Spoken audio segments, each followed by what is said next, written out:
Welcome to Proclaiming Justice, a podcast from PJTN that focuses the light of truth on vital issues in today's headlines that impact every American. I'm your host, Laurie Cardoza-Moore, founder and president of Proclaiming Justice to the Nations, and I'm here to educate, motivate, and activate you to action. I want to arm you with the truth and the facts you'll need to fight and preserve our constitutional republic and uphold the Judeo-Christian values our nation was founded upon.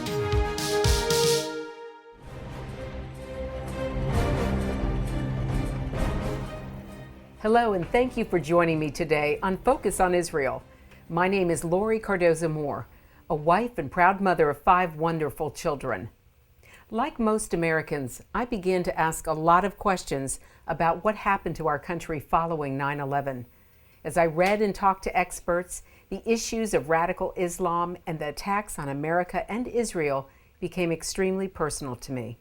In response, I founded Proclaiming Justice to the Nations, a nonprofit organization dedicated to educating and sharing the message of Christian biblical responsibility to the people and land of Israel against the rise of a new anti-Semitism.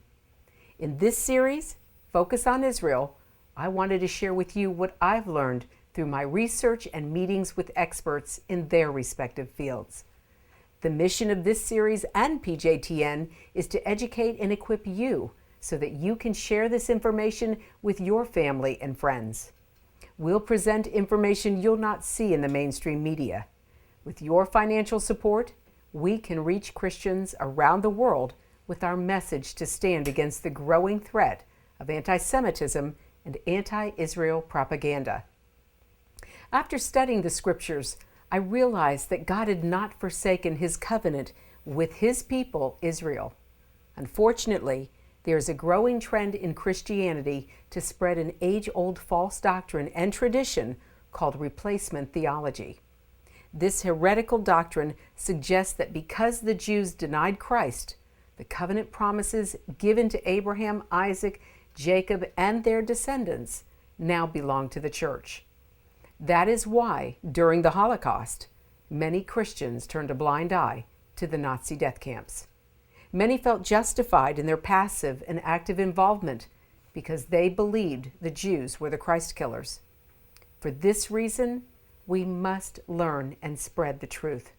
It is so very important that at this critical time in history, we must turn our focus on Israel.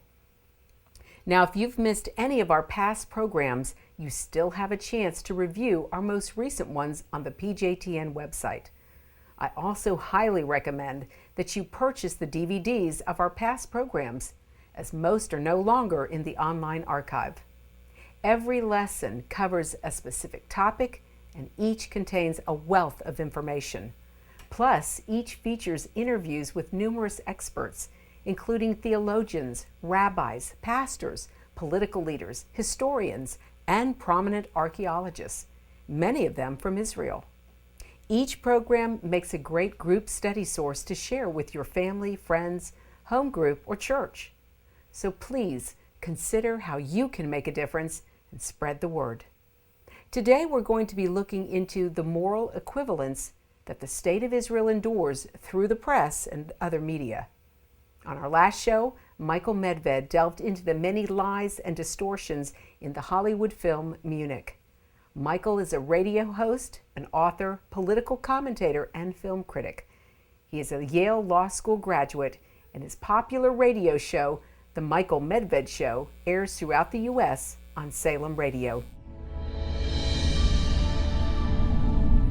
They have Golda Meir saying, and you've all heard this, sometimes it becomes necessary for any civilization to negotiate compromises with its own values. You've heard that? Everybody's heard that? She never said that. It's completely invented by Tony Kushner. How do we know that she never said that? Well, first of all, the historical records are pretty clear, but also because Golda Meir did not believe that striking back at Palestinian terrorists was a compromise with civilized values. It was upholding civilized values. Because the purpose of that striking back, again, was not this bloodlust as it's portrayed in the film. It was protection. And that brings us to the third area. the movie very clearly questions the idea of using military force to protect ourselves against terrorist violence. The whole idea of a response to a response didn't solve anything. This line about the cycle of violence is, again, a moral equivalency line, and it totally ignores some of the facts on the ground. John Adams, one of my favorite American role models, in his defense in the Boston Massacre trial, said something. People think Reagan said this. Reagan was quoting John Adams. John Adams said, "Facts are stubborn things." And let me give you one fact that is a very stubborn thing and very relevant here. In 2002, there were 452 Israelis who died in Palestinian terror attacks in 1 year. That was the height of the so-called Intifada.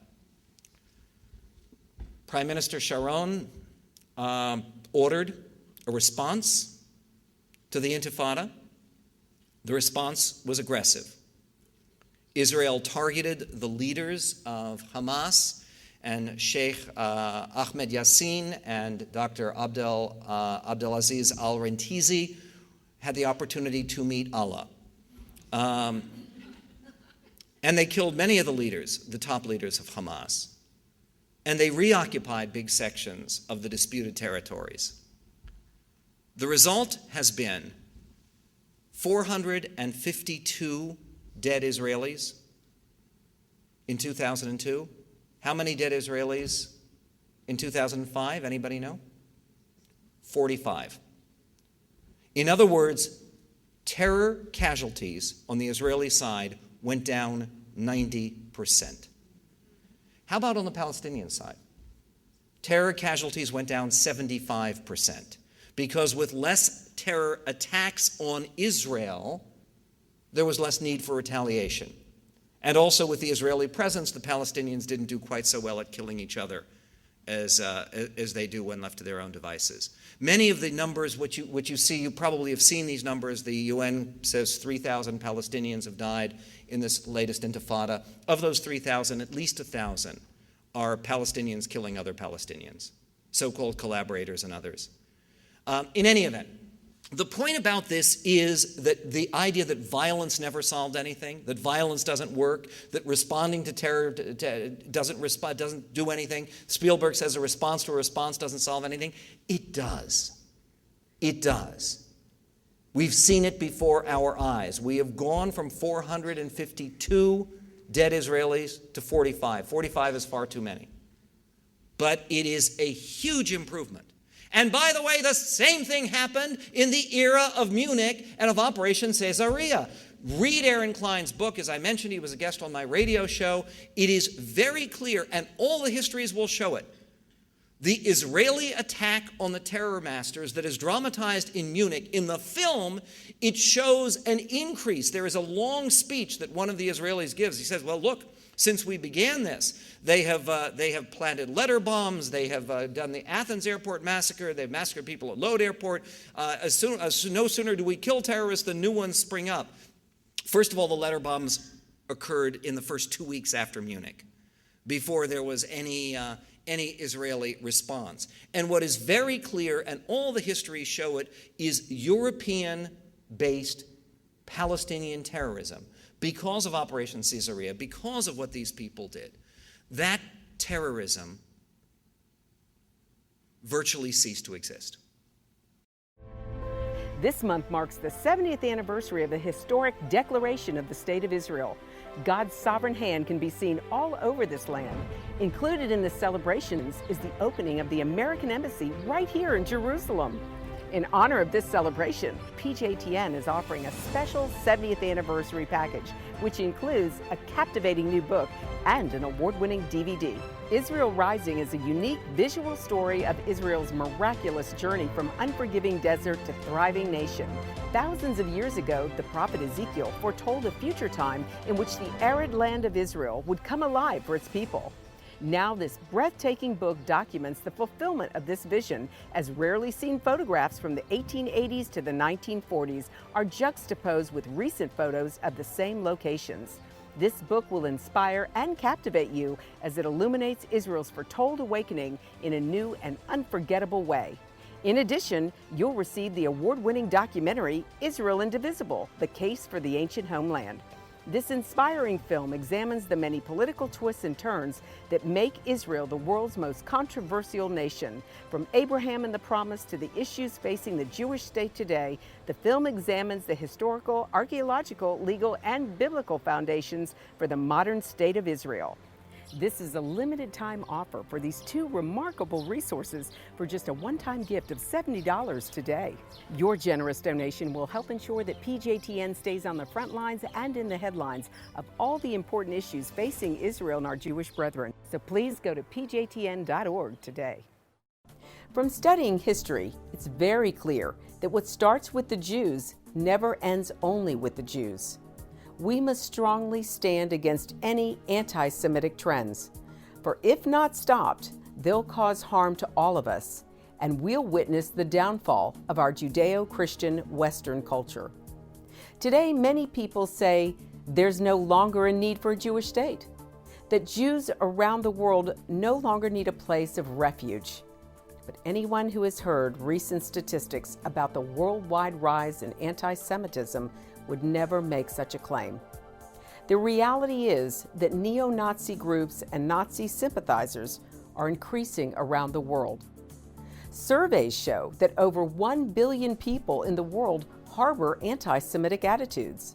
Close to 50% believe that Jews have too much power in the business world, and 2/3 of the world's population has never heard of the Holocaust or believe the historic accounts of it are inaccurate. Don't let yourself be manipulated by evil people with a wicked agenda.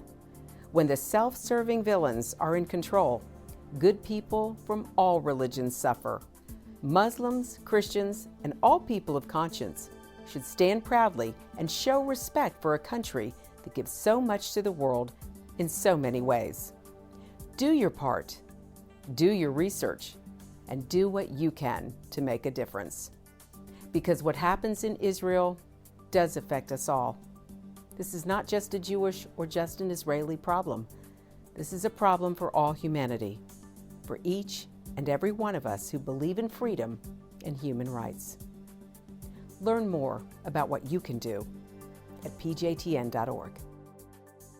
Now, all of these 3 points, the idea of number 1, moral equivalence, number 2, some kind of original sin, blood, guilt, number 3, some kind of questioning of the efficacy of violence, this relates not only to Israel, it relates to the United States.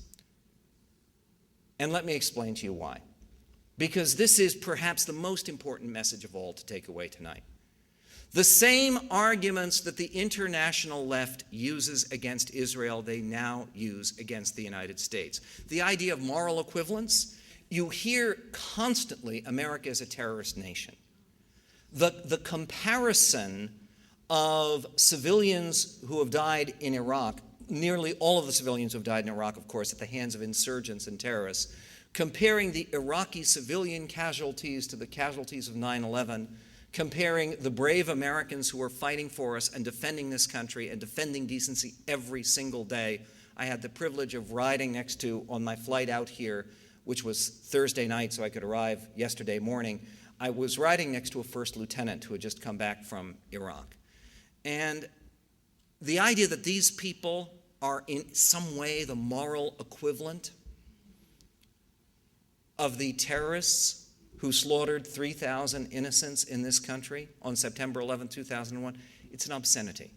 But it's an old line of moral equivalence argument for the left. It's one of the reasons I cannot believe the Jews, who sometimes can be smart people, sometimes, I cannot believe that any Jews give any credence at all to the left and to its arguments. You saw it during the old days of the Soviet Union, when people would talk about the murders of communism. There's a new book which President Bush is said to be reading, a book by Zhong Chang about Mao Zedong. It says that no, we underestimated the number of dead people left behind by Mao Zedong and the Chinese communists. It wasn't 35 million, it was 70 million. Now, if that's true, then you put that together with Communism's Black Book, a bestseller in France, which calculates all the numbers of people killed by international communism. It would mean 135 million people, civilians, killed by communist tyrants between 1917 and the year 2000. Now, yet people would say that, well, when you were talking during the Cold War, well, the United States and the Soviet Union, they're two superpowers, they both have their flaws. The Soviet Union has the gulags and the Ukrainian hunger famines, and the United States had Vietnam. As if there was some kind of comparison. And by the way, you see the same idiocy of moral equivalence used in domestic arguments when people will say that the United States is guilty of mass murder because we execute murderers. The idea that executing a murderer after a trial is the same morally as killing an innocent person at random. This is moral illiteracy of the worst kind, of a particularly insipid kind. And by the way, 9 days ago, Tony Kushner participated in New York City in a memorial for the Rosenbergs, saying that Ethel Rosenberg, who helped to pass, and it is now clear beyond any shadow of a doubt, helped to pass atomic spy secrets to Stalin, who was still alive at the time, that Ethel Rosenberg was murdered because she was executed for treason and for espionage at Sing Sing. Again, moral equivalency, it is a damaging, pernicious, evil argument, particularly when applied to the United States, just as it's applied to Israel in this movie. And then there is the idea of guilt or original sin. In the movie Munich, the original sin seems to be the creation of the state of Israel. Israel was created, the Palestinian land was taken, therefore everything else is justified, and Israel is guilty, guilty, guilty. This is used against the United States constantly. One of the things that drives me absolutely crazy, drives me berserk, is when you are talking to leftists, and you will talk about, I had this last week. I had on son Sarah Taylor, who is the leader of this big demonstration they're planning on Tuesday, and she has 3 members of Congress and 7 Oscar winners and all sorts of people who are going to be speaking at her demonstration. And so I asked her very directly, do you regret that Saddam Hussein has been removed from power? And she wouldn't answer the question, of course. She said, well, what I regret is that the United States put Saddam Hussein in power. Now, first of all, this is not true. The United States did not put Saddam Hussein in power. He was a client of the old Soviet Union. His weapons were Russian and French. They were not American. And he was not a client of the United States. In the bad old days of the Cold War, he was always on the side of the Soviet Union. Yes, we preferred him to Iran, but it's so profoundly irrelevant that we preferred him to Iran in the Iran-Iraq War in the 1980s. What exactly is the relevance there? It's like saying that, well, how dare we oppose Stalin? We supported him in World War II. And we sure sent a lot more aid to Stalin than we ever sent to Saddam Hussein. In any event, not only is it irrelevant, but the idea is that there's some kind of original guilt here. That somehow America, because we tilted towards Saddam Hussein in the Iran-Iraq War, therefore you can't answer the question, is it a good thing for the world that this evil dictator is out of power? But see, the same thing is applied when you talk about bin Laden. And you talk about going after Osama bin Laden and the evils of al-Qaeda. Well, we train bin Laden? Well, no, we didn't actually. We did send support for the Mujahideen during the days of the Cold War after the Soviet invasion of Afghanistan. But what is the relevance exactly? Or if you want to talk about the evils of Islamo-fascist terror and the fact that these are people who want to take us all back to the 7th century and want to destroy Western civilization, you'll hear, well, what's so great about Western civilization? Didn't we do genocide against the Native Americans? Didn't we do slavery? By the way, we can talk about all of these charges if you want in the question period.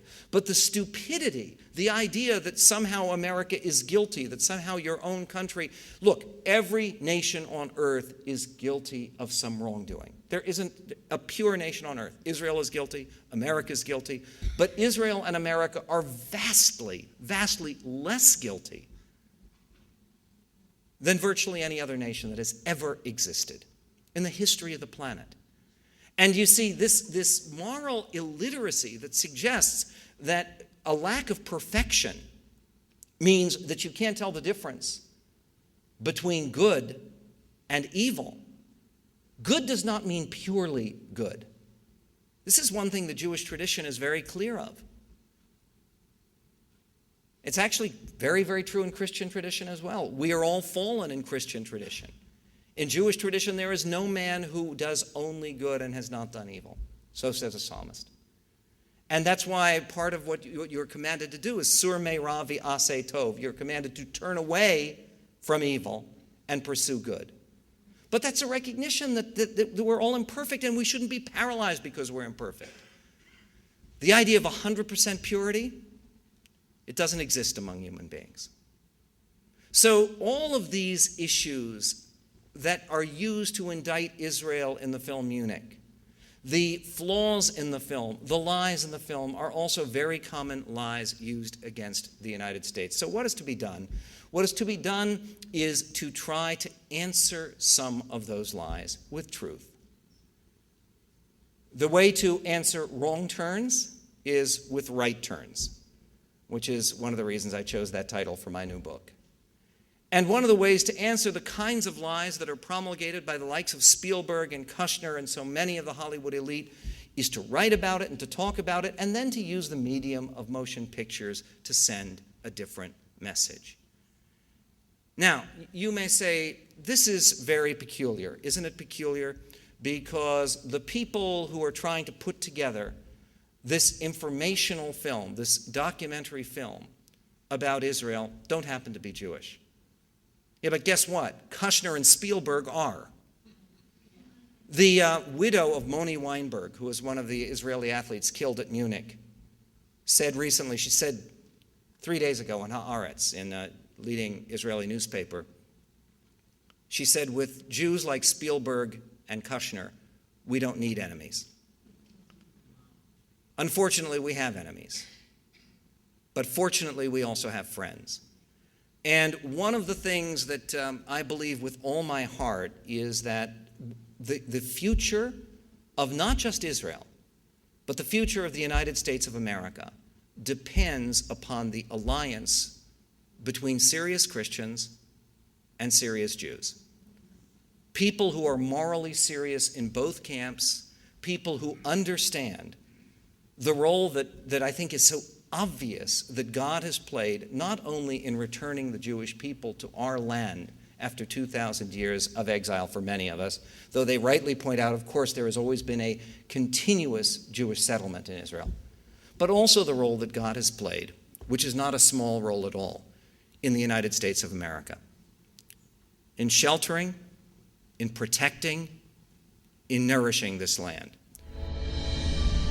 Nothing marks the early 21st century more harshly than suicide terrorism, a morally depraved practice of blowing oneself up amidst civilians. In the meantime, Israel's policies in the Gaza Strip and Judea-Samaria, also called the West Bank, are described as state terrorism. Therefore, not only both the Palestinians and Israel are guilty of terrorism, but Palestinian terrorist acts are understood as a reaction of a defenseless people, their only weapon against a far more powerful force. What choice do they have? If I had so little hope, I too might feel that way. The moral equivalence seems ludicrous, yet it's the very attitude that much of the world's media takes today. The press seems incapable of making the distinction between victims and perpetrators, and thus ends up blaming the victim. When we see the President of the United States engaged in such, then the danger to the Israeli people increases exponentially.